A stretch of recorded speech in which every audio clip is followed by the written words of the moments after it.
بسم الله والصلاة والسلام على رسول الله. السلام عليكم أخواتي، تحية طيبة لكم جميعا مشاهدينا الكرام أينما كنتم، وعيد مبارك سعيد وكل عام وأنتم بألف خير. اليوم معنا لون زوين بزاف بدون أضرار. بقاو معايا حتى لآخر الفيديو وما تبخلوش عليا بلي لايك ديالكم إلا عجبكم هذا الفيديو. شكرا لكم جزيلا. ندوزو للطريقة إن شاء الله. عندي هنا خصلة لون غامق. جميع قاعدة الشعر ممكن يتبعوا هذه الخطوات، ما عدا الناس اللي صابغين شعرهم بالاحمر وبالازرق وبالاسود غرابي. كذلك الناس اللي عندهم الحنه ما يمكنش يديروا هذه المراحل. الفواتح، الغوامق، البنيات، العسليات، الناس اللي عندهم شعرهم مصبوغ ممكن يديروا هذه الطريقه. غير هو الناس اللي عندهم شعرهم مصبوغ يديروا الوقت 15 دقيقه، ما بين 15 حتى 20 دقيقه. فهمتوني؟ الناس اللي ما عندهمش شعرهم مصبوغ شعرهم طبيعي يخليوه حتى ل 45 دقيقه. هنا عندي تيوب كامله من الرقم 12.11 اشقر ثلجي فاتح جدا رمادي مركز اسم اللون مع نفس الكميه اوكسيدا رقم 20. كنزيدو هنا هاد لا مارك ديال ديكاباج ماركه شوارزكوف بلوند خطيره جدا اخواتي. بحال كديروا صبغه ماشي ديكاباج، جربوه ردوا عليا في الاخبار في لي كومونتير. هذا هو الديكاباج اللي عندي انا. اصلا كنديرو شعري كندير خصال خفيفين بلا ماش، ما كنديرش المرحله الثانيه، فقط مرحله واحده بهذا الديكاباج خطير. كيعطيكم الذهبي على حسب نوعيه الشعر ديالكم. انا شعري اصلا فاتح زهر، كيعطيني ديك لي غوفلي ديال الذهبي فاتح جدا. كنخليه فقط 15 دقيقه في شعري، كيعطيني لون خطير. في لافرانج كندير غير لي غوفلي ديال لاماش غير خفافين، كيعطيني ديك الشعاع ديال الذهبي في لافرانج. زوين زوين زوين الصراحه الله. كنديرو مره في 6 شهور. الا بغيت نعاود لي غوفلي هادشي اللي كاين اخواتي. جربوه ردوا عليا الخبر. الا جربتو غادي يعجبكم بزاف، خاصه الناس اللي ما كيصبغوش شعرهم بزاف، اللي كيبغيو فقط لي غوفلي في الشعر ديالهم، اولا لي ماش كيجي خطيرين. كيجي لي ميش خطيرين بلا ما تعاودوا مرحله ثانيه، غير مرحله وحده كافيه وكيخرجوا لكم عفوا لي ميش ديالكم صافيين وزويونين. بغيتوهم فاتحين، بغيتوهم انا كيعجبني الذهبي في شعري، ما كيعجبنيش داك لي ميش باينين بزاف.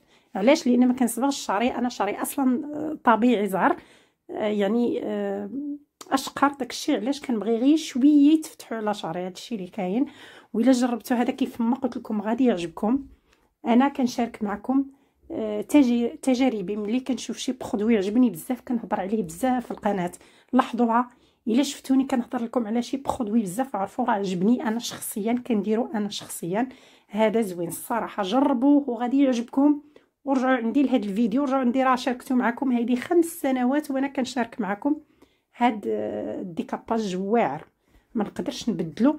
كندير ديكاباجات اخرين ولكن هذا زوين. نتمنى اخواتي نكون فتكم بهذه المعلومه وهاد التجربه اللي انا جربت. الصراحه الناس اللي كيخافوا على شعرهم، الناس اللي ما كيصبغوش شعرهم بزاف، الناس اللي عندهم شعرهم حساس، ديروا هذا وردوا عليا الخبر. هنا خواتي انا خديت قياس خصله فقط. نتوما غتاخذوا قياس اللي غيكفيكم في شعركم. تيوب كامله 12.11 اشقر ثلجي فاتح رمادي مركز مع معلقه ديكاباج. خذوا اي ماركه متوفره عندكم ماشي مشكل. انا فقط شاركت معكم تجربتي مع هاد البرودوي مع هاد الديكاباج. وخذوا قرعه اوكسيدون رقم 20. من بعد خلطوا كلشي وطبقوا على الشعر ديالكم. ممكن تضعفوا القياسات اذا كان شعركم طويل، ضعفوا القياسات. كتخليوها 45 دقيقه. الناس اللي شعرهم مصبوغ غيخليوها فقط من 15 حتى ل 20 دقيقه. الناس اللي شعرهم طبيعي خليوها حتى لساعه المكانه، ما كاينش مشكل. من 45 حتى ل 50 دقيقه. يلا غيتفتح لكم لون الشعر ديالكم باش دوزوا للمرحله رقم 2 اللي غنطبقوا فيها الصبغه. صبغه غارني اللي غادي نشارك معكم في اخر المرحله.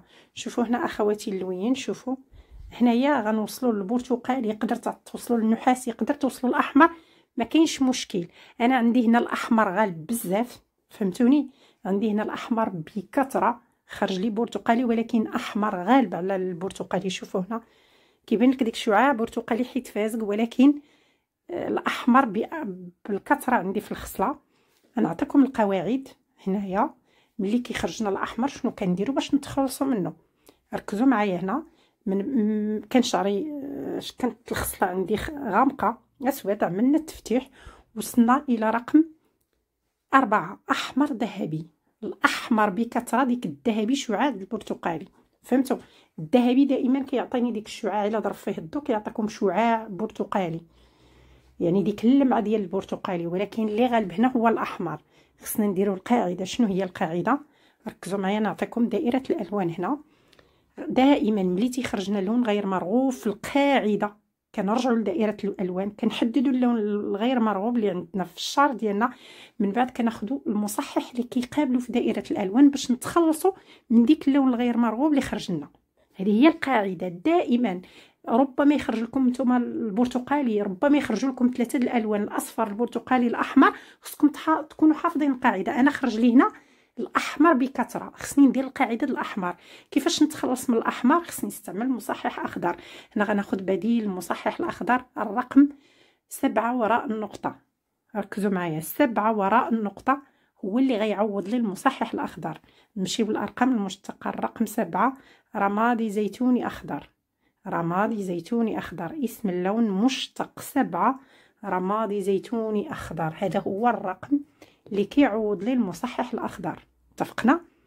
يعني بغيتو تستعملوا مصحح اخضر اللي كيقابل اللون الغير مرغوب احمر اللي عندي في دائره الالوان. خرجت لي القاعده فيها الاحمر، نرجع لدائره الالوان، كنحدد اللون الاحمر شنو كيقابلوا الاخضر. هنا بغيتو تستعملوا مصحح اخضر مرحبا، ما بغيتوش ما عندكمش خذوا البديل ديالو هو الرقم 7 وراء النقطه.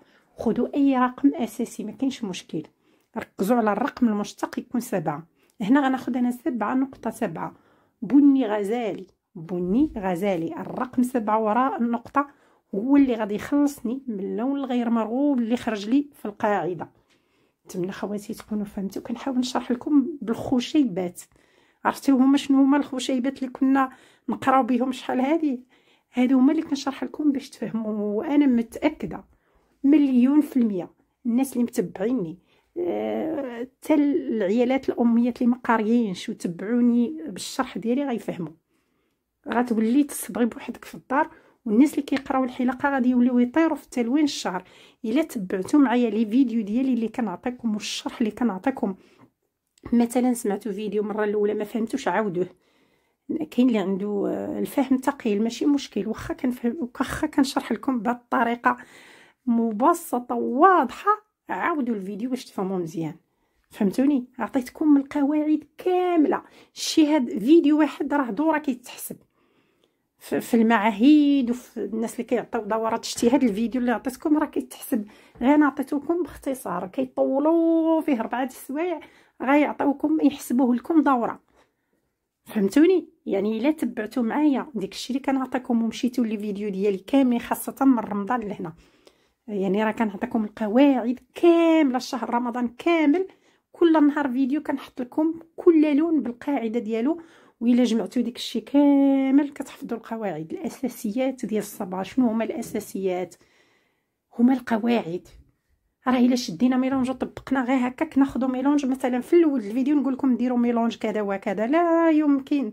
راه حتى كنعملوا التفتيح ونشوفوا القاعده ونحددوا اللون الغير مرغوب، ونمشيو لدائره الالوان نحددوا اللون اللي كيقابل اللون الغير مرغوب، كنختاروا الميلونج المناسب، عاد كان ديك الساعه كنصبغوا الشعر ديالنا. ولكن باش ناخذوا ميلونج بطريقه عشوائيه ونطبقوه، لا يمكن لا يمكن لا يمكن. خصكم تكونوا حافظين القواعد اخواتي. ديما كنعطيكم هادشي. الناس اللي عندهم رغبه يتعلموا تلوين الشعر وباغيين يتعلموا يمشيو بعيد، خصكم تحفظوا القواعد الاساسيات. كيف ما تنقول لكم دائما، راه لا يمكن نجيو نبنيو دار نشدوها نبنيوها غير هكاك نطلعوها. راه الا ما كانش الساس محفرين لديك الساس وتبنى على اساس، راه ديك الدار دوز واحد العام غطيح. كذلك الصبغه ما غطولوش. الا كنتو غير كتنقلوا غير الميلونج، كتاخدي ميلونج وتطبقيه. جات عندك زبونه قالت لك ديري لي، غتمشي للفيديو تشوفي ميلونج كذا وكذا، وحفظي الاساسيات. خدي ارقام اساسيه، حفظي الكتالوج. شنو هما الارقام الاساسيه، شنو هما الارقام الضمنيه بعد التفتيح، شنو هو الرقم المشتق، حفظي هادو. من بعد حفظي القواعد والالوان الاساسيه، الالوان الثنائيه والى اخره. نتمنى خواتي تكونوا فهمتوا. هنا كناخذ تيوب كامله من الصبغه بني غزالي 7 مع نفس الكميه اوكسيدون. نخلطوا كلشي ونطبقوا على القاعده اللي فتحنا رقم 4. كنخليوها في الشعر 20 دقيقه وكنغسلوا الشعر ديالنا وكنتحصلوا على هذه النتيجه اللي كتشوفوا معايا، يعني بني غزالي روعه بدون اضرار. نتمنى خواتي تكونوا فهمتوا. عندكم اي اقتراح، اي سؤال، اي طلب، اي استشاره، طرحوها لي في لي كومونتير ديال اخر فيديو. هذه هي النتيجه النهائيه، لون زوين بزاف. نتمنى تتبعوا نفس الخطوات اخواتي، ما تبخلوش عليا بلي لايك ديالكم. شكرا لكم جزيلا، تهلاو في راسكم.